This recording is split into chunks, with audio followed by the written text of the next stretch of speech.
E aí, galera, começando mais uma aula de Geografia de Rondônia, professor Rogério, juntamente aqui com o meu professor Jorge, da equipe de Geografia aqui, top de linha. E também vou deixar o professor Jorge falar sobre ela, que ele sempre fala sobre ela com muita alegria. Falar de quem? Da Nossa, Aldelinda. Aldelinda. Olha ela ali, rapaz, sorridente como sempre. Isso aí. E aproveitamos também para mandar um abraço para todos os nossos queridos professores presenciais. Muito bem. E, obviamente, a razão de ser e existir a mediação tecnológica, Muito que bem. são nossos queridos alunos. É isso? Opa! Sintam-se abraçados aí pela equipe de Geografia. É isso aí, um grande Não me abraço. deixe no vácuo, não. Toca aqui. Tá. Foi mal, meu amigo. Fiquei tão empolgado em mandar um abraço para os nossos alunos aí, que eu esqueci do meu brother aqui. Beleza, galera? Então, estamos aqui hoje, né, professor Jorge, para trabalhar mais uma aula de Geografia de Rondônia. Vamos trabalhar com os aspectos da vegetação do estado de Rondônia. E, inclusive, é um assunto interessante, um assunto que, vez ou outra, cai em concurso público. Isso e aí mesmo. a gente vai mostrar para o aluno quais são as principais características, quais são elas, onde ocorrem. Muito bem. É isso? Isso mesmo. E, inclusive, fazer uma pequena abordagem desta ação antrópica. Com Que a certeza. gente sabe que interferiu muito na Exatamente. vegetação de Rondônia, não é isso? Muito bem. Então fique atento, pega o seu material, anote as informações preciosas sobre o nosso querido estado de Rondônia. Beleza? De olho na tela. Vamos lá.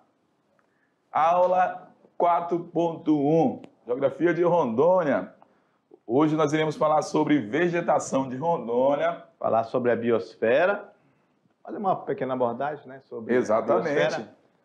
Falaremos sobre a floresta ombrófila aberta, floresta ombrófila densa, floresta estacional semidecidual e a floresta de transição, ou chamada de contato. Veremos também sobre a vegetação cerrado. Professor, nós temos cerrado em Rondônia? Opa, temos mesmo. Formação pioneira, capinarana e umirizal. Muito bem. Essas são as formações vegetais de Rondônia. Obviamente, Rogério, a gente sempre quer que os nossos queridos alunos alcancem uma habilidade. Exatamente. Que é hoje reconhecer as interações da sociedade com o meio físico e o processo de transformação da paisagem.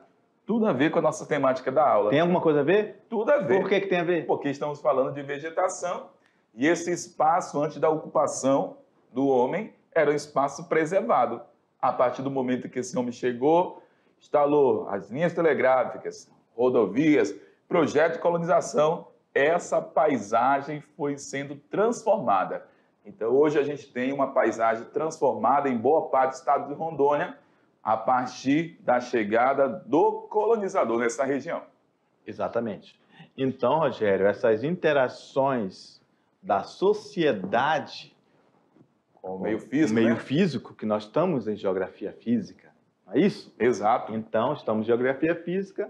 Nesse caso específico, o meio físico é a vegetação. Exato. Essa vegetação, ao longo do tempo, esse espaço geográfico foi modificado, ou seja, houve o processo de transformação da paisagem. Muito bem. Resumindo, tudo a ver com o tema da aula. Exatamente. Legal? Muito bem, professor Jorge. Beleza, olha aí, ó. Vamos, antes de entrar no assunto em si, de vegetação, falaremos um pouco sobre a biosfera. A biosfera ela é constituída de elementos naturais que favorecem o desenvolvimento da vida. E todos os seus elementos funcionam como uma máquina, onde cada um tem sua importância.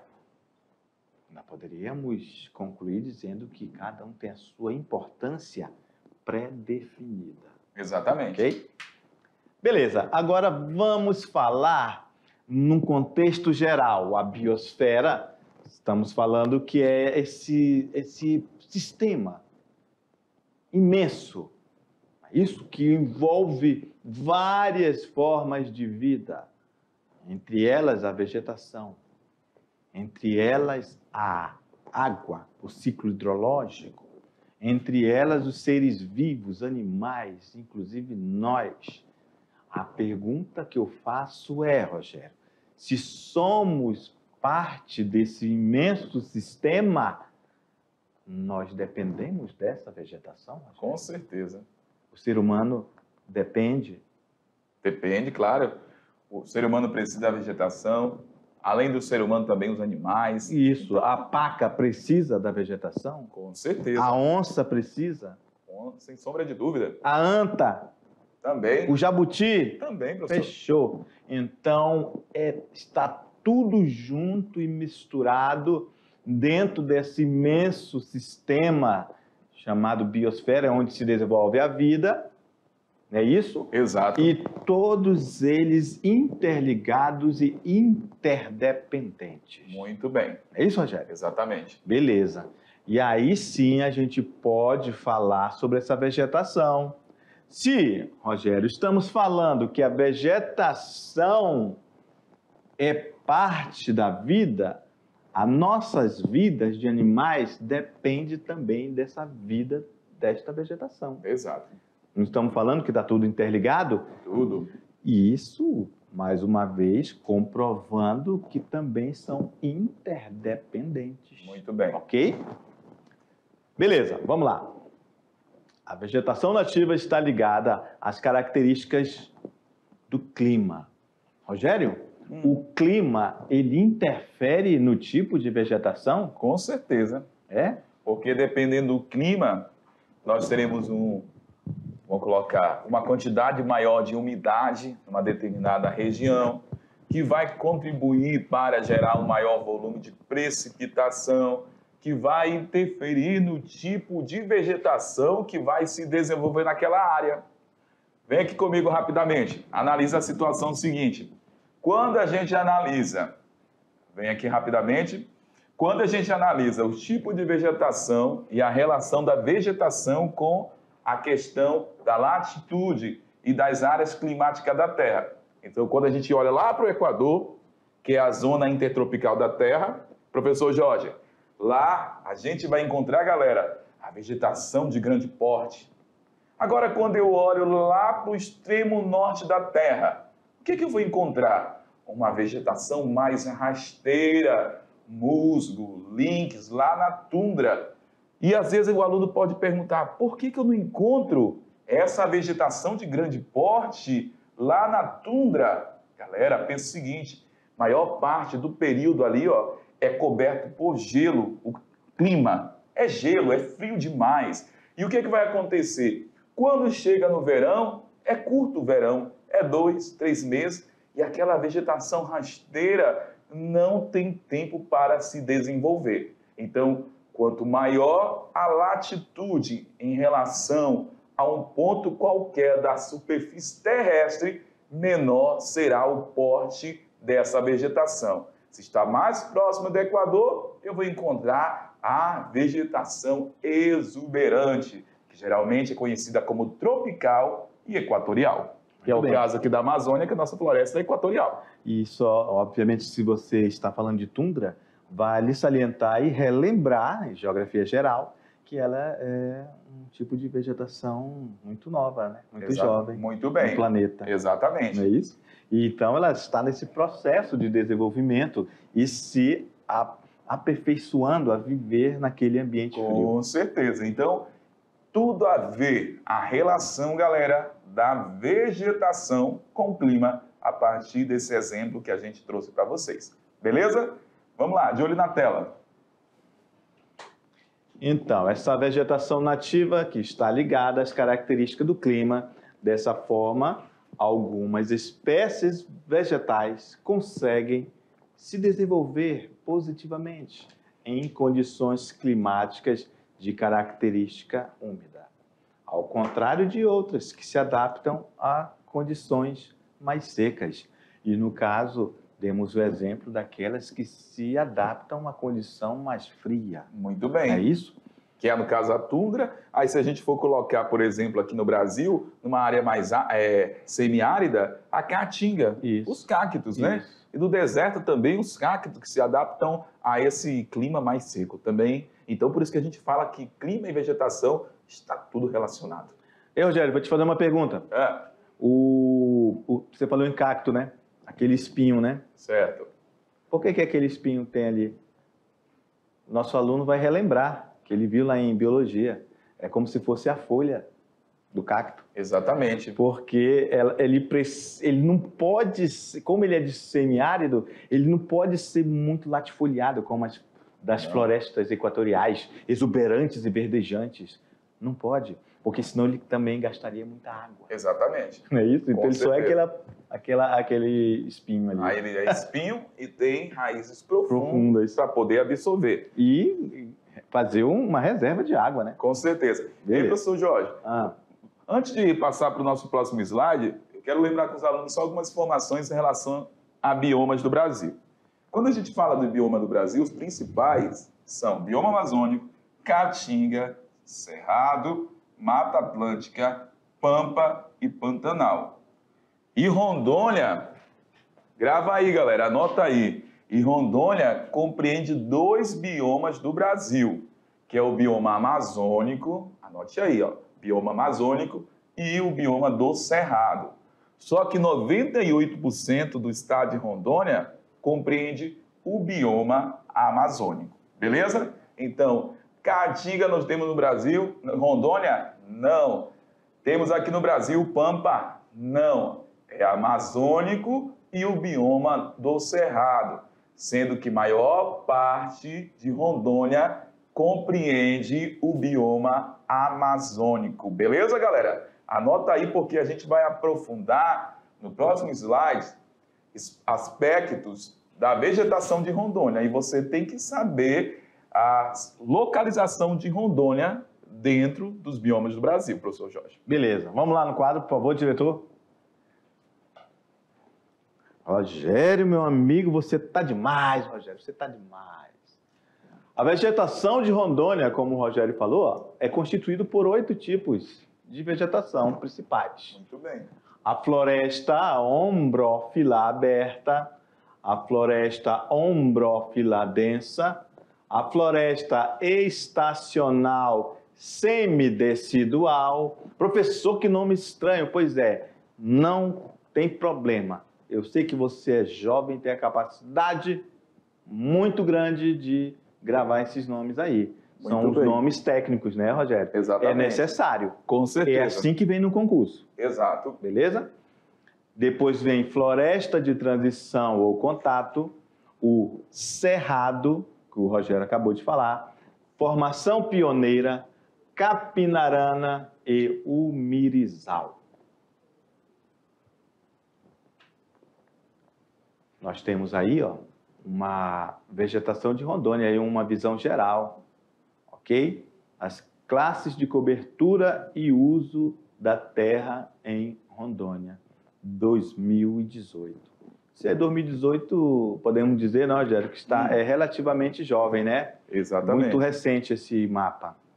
No entanto, eu disse que ele é recente. Não disse que ele não pode já estar sendo modificado e, obviamente, já está. Por que, professor, está? Porque todo ano há perda de cobertura vegetal. Todo ano nós vimos na televisão, nos telejornais, Muito bem.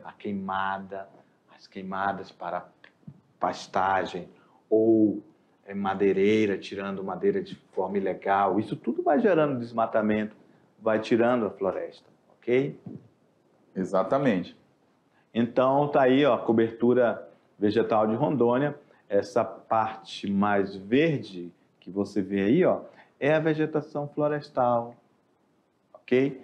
Então, nós temos uma parte consideravelmente bem conservada, região central de Rondônia, ok? Passando ali por Guajará-Mirim. Agora, se vocês analisarem a região central Ó, Rogério, vou apagar aqui que essa palavra Porto Velho não é para estar aqui não, ó. Né? Tá no lugar errado, tá só lá em cima. Senão o aluno pode... E de Paraná também. De Paraná vai estar mais aqui para cima, mas beleza. Olha só, vou fazer aqui o mapa, Rogério. Vou fazer vou até mudar aqui a cor. Mude aí. Eu vou colocar aqui por onde passa a BR. Mostra aí, professor Beleza? Jorge. Olha só, galera, é mais ou menos isso aqui, ó. Até chegar em Porto Velho. Então, ao longo da BR-364, é onde houve o maior impacto ambiental em relação à retirada de vegetação nativa. Exatamente. Isso, Por Rogério? conta aí, né, de todo o desenvolvimento de Rondônia, no primeiro momento lá com as linhas telegráficas, depois a gente pode citar a questão da construção da BR-364 e também os projetos de colonização do estado de Rondônia que começaram a se desenvolver na proximidade da BR-364.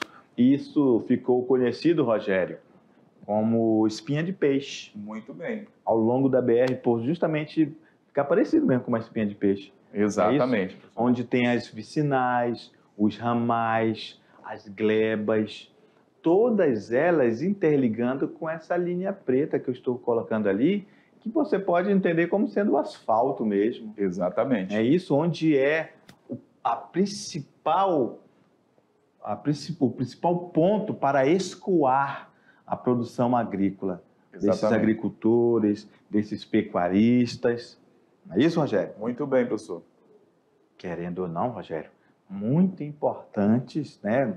Devemos frisar, muito importantes foram e são para o desenvolvimento de Rondônia. Exato. É isso? Muito bem.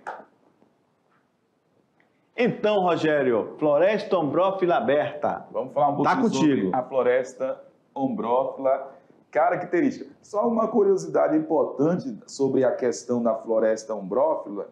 Por que ela recebe esse nome? E essa galera já estudou lá na biologia. Olha, o ombrófila, esse termo vem de origem grega, professor Jorge. Significa amigo das chuvas. Então, essa vegetação chamada ombrófila é amiguíssima das chuvas. Se tem umidade, teremos desenvolvimento das ombrófilas. Rondônia, ela caracteriza por apresentar troncos mais espaçados no estrato mais alto. Ela permite a penetração da luz solar no subsolo, certo? E, em geral, é povoada por palmeiras, cipós, bambus. O tipo predominante no estado de Rondônia, ocupando aí 55% da área total do estado de Rondônia.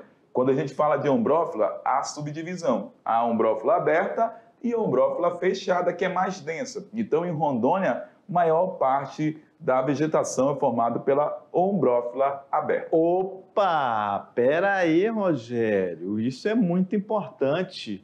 Vou, inclusive, mudar a cor. Mude aí, mude. Botar em vermelho, garoto.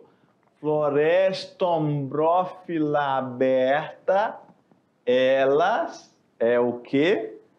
Predominante no estado de Rondônia. Muito bem. Cerca de 55% do total da vegetação de nosso estado. Exatamente. E aí, Rogério, isso pode vir no concurso aí ou não? Com certeza. Né? Dica preciosa. Preciosa. Floresta ombrófila aberta é predominante em Rondônia. Muito bem. Entre as espécies que se sobressaem nesta formação estão cacau. Olha aí, galera. Tem gente que viu aí esse nome, ó, vai saber por que o nome do município é Theobroma. Exato. Ali, ó. É o nome científico do cacau. Theobroma cacau. Com expressiva distribuição ao longo da BR-429, entre Presidente Médici e Costa Marques. Na fronteira com a Bolívia, na região de Guajará-Mirim, é comum a presença de babaçu, Orbínia martiana. Lá também tem o buriti. Buriti, Rogério, Tu já tomou suco de buriti? Já é uma delícia, hein? Cara, Top demais, gelado. É gelado? Toma. top das galáxias esse suco. É maravilhoso. Ele é um fruto, né, assim, cor de vinho, Certo. uma cor brilhosa, com uma capa, o invólucro dele, a casca dele é uma espécie de escama, né? Exato. Só amolece se colocar na água. Nossa, é bom demais. Provavelmente melhor se for uma água morna, né? Aí sai essa casca, aí chega ao sumo do produto do buriti. E aí Muito você bem. amassa aquilo, né? Coloca aí, vira um vinho delicioso. E o mesmo jeito faz para o açaí. Mesmo processo. Esquentar aí, todo mundo já conhece o açaí aí, né? Muito bem. Patauá, Rogério. Rogério do céu, tu já tomou patauá? Não, daí eu não conheço, não. Cara, Daí é novidade pra mim. É muito gostoso. Inclusive, Rogério, eu vou contar aqui vou falar uma fofoca só pra ti, ó. Conte bem baixinho, vai. Vou contar bem baixinho. Eu fiz parte do primeiro censo de reforma agrária do Brasil, de Rondônia. Eita, parabéns, eu sou. 1996. 1996. Você era um menino. Quando? 1996. Ah, é verdade, eu era menino. Hein? Você era um menino. E pare de rir, que você tem me... Eu não vou falar nada. Ela tá rindo de mim, Rogério. Pois é, eu tô vendo. Ela tá rindo de mim. Eu quase que escapa, mas não vou mais falar nada, não.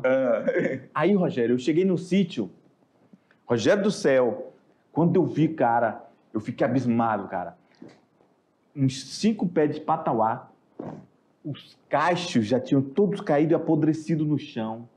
E aí eu conversando com um agricultor, que era lá da região sul, gaúcho. Ei, por que vocês não tomam isso aqui? Não, isso aí todo ano apodrece aí. A gente não sabe nem para que serve, a gente não gosta disso. Cara, só que a gente é amazônico. Cara, é muito gostoso o vinho do patauá. Eu acredito que muitos dos nossos queridos alunos conhecem, né? Que estão lá no campo. E eles é uma palmeira que é de região úmida, é isso? É uma palmeira alta, igual um buritizeiro, tá? Só que os frutos são pretos. E quando faz o vinho, ele fica cor de tipo Nescau. Ah, entendi. E também ele é muito, muito remoso porque ele é oleoso, né? Mas é uma delícia. E aí, gostou dessa curiosidade? Com certeza. Então, nós estamos falando de vegetação, estamos falando de culinária e, inclusive, de intercâmbio cultural. Com certeza. Entre pessoas do Sul que habitam Rondônia, que não conhecem, às vezes, a nossa cultura de gostar daquele vinho. Exatamente. Interessante, né? Interessantíssimo. Então... Beleza, galera? Olha só, professor Jorge aí com muitas histórias para contar, né, de vida. Voltando, vamos lá, galera, vamos lá. Olha, galera, seguindo aí com mais informações. E essas informações são dentro da ombrófila aberta, né? Aberta. Olha aí, ó. Exatamente, é mais ou menos assim que é a floresta ombrófila aberta. No meio dessa floresta ombrófila aberta, Rogério, vai aparecer as palmeiras, essa de babaçu, essa de buritis, açaí, porque elas se sobressaem, não é isso? E elas não são... essas palmeiras, elas não nascem uma perto da outra, são relativamente distantes uma da outra quando tem. E professor Jorge, e essa subclassificação de ombrófila, ela foi utilizada pelo projeto Radan Brasil, que fez o levantamento da questão florestal aqui do Brasil, né, para identificar, que por isso que a gente verifica esse espaço, que essa floresta é uma área de transição entre o bioma amazônico e o bioma do Cerrado. Perfeito, garoto. Vamos lá. Muito bem. Agora, a densa, Rogério, a floresta, que é amiga da chuva. Vamos lá, essa isso? mesmo, também. Amiga da chuva, em grego, ombrófila. Quer dizer isso? Muito bem lembrado, Rogério, legal. A densa caracteriza-se por ser densa no estrato superior. Muito bem. Dificultando a penetração da luz. E por isso tem menor presença de subbosques, que é limpo e de fácil caminhamento. Ela é fechada, né? Ela é fechada. Fechada. E algo bem interessante sobre a ombrófila densa é que essa vegetação ela está localizada numa faixa onde praticamente chove o ano todo. Por isso que ela é exuberante. E é outra situação também que essa vegetação, ela está nessa faixa da terra onde tem elevada temperatura, professor Jorge. Uhum. Só que no nosso estado, ela ocupa uma menor parte se comparada com a floresta ombrófila aberta. Ocupa cerca de 4% do estado, com maior extensão na área central de Rondônia. Beleza. Vamos lá. Avançando para mais informações. Olha a imagem. Presta atenção aí, como é diferente daquela ombrófila aberta. Agora Isso. sim, ó, nós temos densidade de floresta. Isso. Esse dossel, ou copa das árvores, elas são exuberantes e elas acontecem lá no alto, por elas ser árvores de grande porte. E essas árvores podem atingir até 60 metros. Até 60 metros de A altura. média é de 30 a 40, mas pode atingir até 60 metros. Mais alguma coisa sobre a floresta ombrófila densa? Tranquilo. Tranquilo? Beleza. E a floresta estacional semidecidual. Este tipo de floresta se desenvolve em solos hidromórficos, não consolidados, com baixa capacidade de retenção de água. E em função deste déficit hídrico, parte das espécies perdem as folhas. Por isso, a denominação semidecidual, ou seja, folhas caducas, Muito bem. folhas que caem. Tem até pessoas que confundem e pensam que é o outono, né? Mas na Amazônia a gente só tem o verão e o inverno bem definidos, não é isso? É isso mesmo. E a gente vai encontrar mais a leste do estado de Rondônia, professor Jorge. esse Isso tipo é. aí, ó. E também é apenas 2% da vegetação de Rondônia. Muito bem. Ok? Isso mesmo. A gente vai encontrar em algumas partes do estado de Rondônia, mas não é em todo o território. Tem pequena parcela da semidecidual. Floresta de transição ou contato? São áreas de transição entre o cerrado e a floresta. Essa floresta, no caso, é a floresta amazônica, acrescentando características destas duas formações. No caso aí da Amazônia do Cerrado, com o extrato mais alto, com cerca aí de 20 metros de altura. E ocupa cerca de 8% da área com cobertura florestal aqui de Rondônia. A gente vai encontrar nessas áreas, professor, de transição, a gente vai encontrar algumas espécies de valor econômico, como jatobá, garapa, são as principais que a gente vai encontrar nessa região. Beleza. Rogério, tu já comeu jatobá? Não. Não? Aldelinda já. Já comeu jatobá? Ah, tá vendo? É uma fruta interessante, Rogério. Você abre esse jatobá, professor. ele parece uma farinha, meu amigo.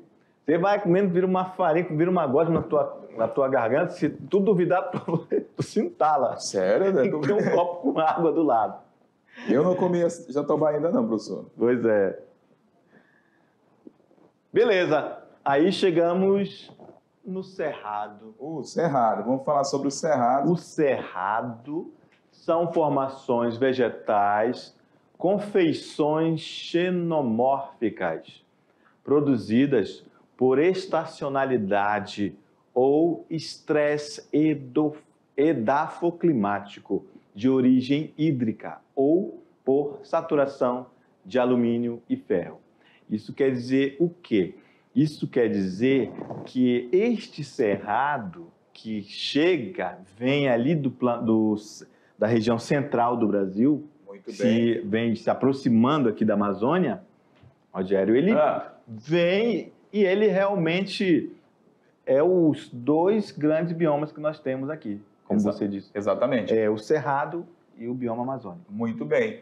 E falar de cerrado aqui em Rondônia é lembrar o seguinte, que esse cerrado, ele vai estar presente naquela porção sul do estado de Rondônia, que é em Vilhena, ali naquela região.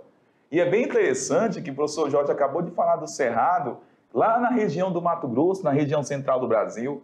E esse bioma aqui no norte, ele também ele acabou cedendo lugar para o cultivo da soja. Da mesma forma que aconteceu lá no Centro-Oeste, quando entra aqui em Rondônia, ali no Cone Sul, a gente tem grande cultivo de soja nessa região do Cerrado, que é lá no sul de Vilhena. Beleza? Uma informação importante aí também sobre a questão do potencial agrícola do estado de Rondônia. Vamos lá. Apresentam desde espécies arbustivas até formação de gramíneas. Ocupam cerca de 5% do total da vegetação de Rondônia. Viu aí, ó? Quem que está liderando até agora? A nossa floresta ombrófila aberta que predomina no estado de Rondônia. Beleza. Rogério, olha só. Está falando esse cerrado que são espécies arbustivas. Muito bem. Faz aí vamos tentar desenhar, que a gente não é tão fera no desenho não, né? Quando chega ali perto de Vilhena, aquela região, a gente começa a verificar uma vegetação diferente. Quem sai aqui do estado, aqui de Porto Velho, né? É aquelas árvores de pequenos e médio porte, jamais com troncos retorcidos. A gente vai verificar essa característica da vegetação do cerrado. Gramas, né? Árvores de tronco retorcido, que estão aí separadas, não estão densas, são características do cerrado também aqui no estado de Rondônia. E são mais baixas, né? Muito bem. Aqui, ó. Esse aqui, ó, ficou ridículo, mas é como se fosse uma árvore desses cerrados. Muito bem, troncos muito distorcidos, tá? E olha só que elas são bem mais baixas do que a vegetação de ombrófilas, ok? Aqui, ó, mais ou menos, vai dar menos da metade da altura, porque são espécies arbustivas, muito ok? bem. Essas árvores arbustivas e de troncos distorcidos, Rogério, nossos queridos alunos também conseguem ver ao longo da BR-364. Com certeza. Até ali, chegando em Ariquemes, ainda a gente consegue ver exatamente traços dessa vegetação, sabia? Ótimo, professor Jorge. Boa, excelente observação. Beleza. Formação pioneira. Vamos lá. Então, ocorre aonde essa formação pioneira, galera? Em terrenos susceptíveis a inundações, apresentando diversas fisionomias, podendo ou não apresentar essa formação de vegetação florestal. O tamanho da árvore vai depender da altitude e do grau de inundação. As espécies mais comerciais presentes nessas áreas são, professor Jorge? Ucubas, que bem. São as virolas surinamenses, Sinfonia globulífera e triplares. Olha só esses nomes aí, Rogério. Na próxima vez você me avisa com mais antecedência para eu estudar essas palavras aí. Isso é latim, meu amigo. Professor. Rogério, Pode então, falar. ainda falando dessa formação pioneira, Rogério, são aqueles tipos de vegetação ali que estão perto das matas de igapó. Isso mesmo, muito bem. Então, são aquelas áreas ali inundáveis, tanto as áreas de igapós, como aquelas áreas que estão ali perto da beira dos rios, dos garapés. Da mata ciliar, né? Dos igapós, né? exatamente. Mata de várzea também. Exatamente. Beleza? Aí, a formação pioneira, ó. A gente consegue observar, né? Essa vegetação mais rasteira também, né? Próxima a essas áreas mais de relevo mais plano, e a gente encontra essa vegetação com essas características. Isso, aí ele fica até um pouco parecido com cerrado, né? Exatamente. Só que é um campo de várzea. É um campo de várzea. Exatamente. E a capinarana? São formações vegetais que não são florestas, não são savanas e crescem em solos de areia branca, com ocorrências pontuais, mais frequentes em toda a Amazônia. Olha só, Rogério, que interessante. Elas não são florestas, nem são savanas como o cerrado, é isso? Elas ocorrem principalmente em solos de areia. Então, essa é uma peculiaridade interessante sobre essa vegetação, que ela não faz parte daquele rol de vegetações, como é que eu posso dizer, verdejantes e exuberantes como as florestas equatoriais. Muito bem. É isso? Exato. E elas ocorrem pontualmente onde tem areia. Muito bem, solos professor Jorge. de areias. O mirizal é uma ocorrência, é comum a ocorrência dessa formação em áreas de aluviões, nas bacias dos rios Madeira e Guaporé. Crescem em solos pobres, mal drenados e rasos. Tem esse nome em decorrência do domínio da espécie Humiria balsamífera. Esta formação vegetal é considerada rara no estado. Como se não bastasse ser considerada rara no estado de Rondônia, ela também é rara na região amazônica. Exatamente. Ok? Ok, professor. Vamos dar uma olhada, mais ou menos, como é que ela é. É isso aí, ó. Isso é um mirizal. Solo pobre, fica parecendo que tem características de savana, né? Exatamente. Mas não é savana, ok? E também não é cerrado. Não é cerrado, não é capinarana. Chama-se mirizal, Exatamente. ok? Professor, antes de falar um pouquinho sobre as matas, as 3 matas que a gente vai encontrar na Amazônia, eu queria... Você pode escrever aí no quadro aí que em Rondônia a gente vai encontrar área de ecótonos também. Coloca ecótonos. Onde que tem ecótonos em Rondônia? Anote aí.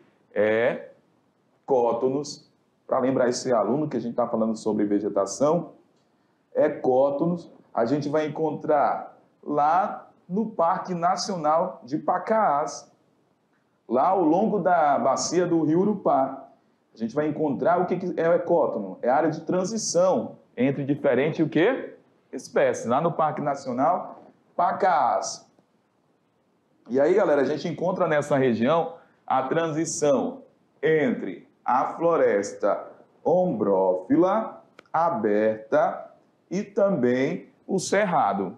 Então, essa área de encontro entre diferentes tipos de vegetação, a gente vai chamar de ecótonos. Grave bem essa informação. Uma área de transição, que no caso vai ser, em Rondônia, será o encontro das florestas ombrófilas abertas e o cerrado. Muito bem. Beleza?